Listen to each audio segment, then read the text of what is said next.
موږ 24 تاریخ ماخوستن حق لته ورسېدلو. دا نوجوانان چې د نن دو وایي چې دوی سره اسله وه، چې د نن میډیا ته توپک ښکاره کوي. جناب سپیکر، ما دې حالت چې لیدلی دي چې د دې یخ شپې چې د بدن پټونې پاره یخ نه دوی سره کپړه هم نه ولله.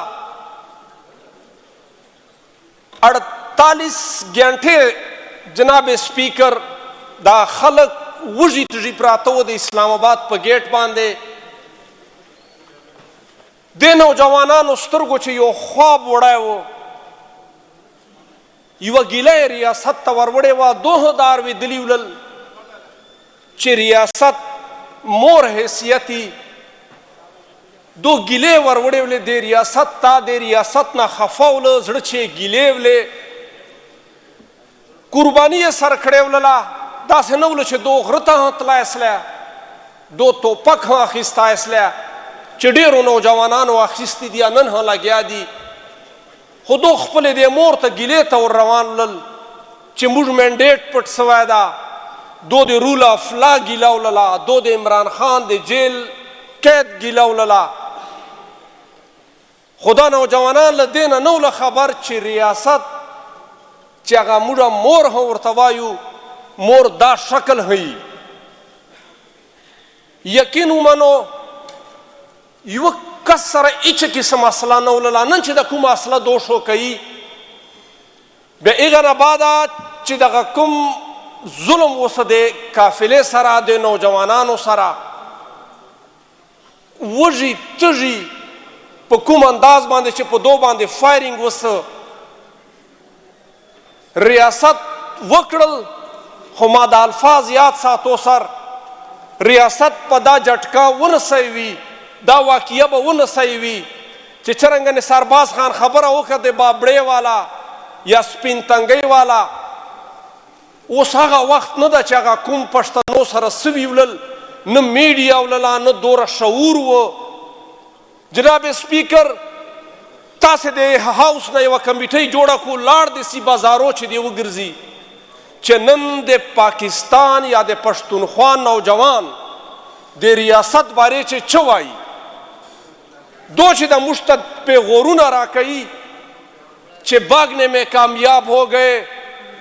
سر ما د دو توره لیدلې ده، مالکی مروت چې نن چې د دو کوم حال ده، مشام سره په ګجیو باندې ګډ سي، الو کورول مخصوصو جیو نه نسي وتلی. هغه پښتو والیو شعر دا چې ایمان د ښه راته معلوم ده، په رواجي برېتو د مه وایه لاسونه چې د کومې خبرې نن ورته کوي، کومې بدماشیګانې ورته کوي. سر ما خواهش ته دعا مې د رب نه چې د خبره د عمران خان په زندګۍ چې حل سی، عمران خان یې حل کي. کنی نن نوجوانان دې جي ته رسېدلی ده چې زه په دې هم ډارېږم چې عمران خان بیا هم ډېر په مشکله باندې د ریاست د ما نوجوانانو من چې کومې ګیلې یا شکوې دي یا کومې فاصلې راغلي دي چې عمران خان به هم ډېر په مشکله باندې حل کوي. که څوک دا وایي چې د نوجوانانو ګیلې زه ریاست نه ورکوی سر دا ډېر خطا ده. نن ما نوجوان ډېر په بل لوري تلی ده، ډېر په بل لوري تلی ده. د ریاست نه یې بلا ډېرې ګیلې دي چې کومه قرباني وسلله، کومه وینه تویسله، دا به رنګ را رهي. دا وخت دا جای د ګوایي چې ریاست په دا جټکه ونسوي وي. د کوم نظام چې ده، د نظام به بدلیږي، کوم شکل به وي، به یو رب ته پته وي. ریاست په کوم انداز باندې جي، یو رب ته بیا پته وي.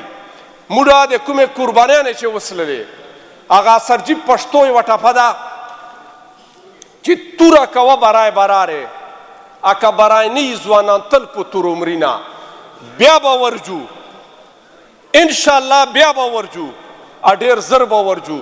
کیدای سي دی ورته مو ورتلک سټایل بدلي، انداز به یې بدلي چې څرنګه مخکې دلته کیسه سلې وه چې مزه پسه یي چې توپک مقابله توپک سره وسي.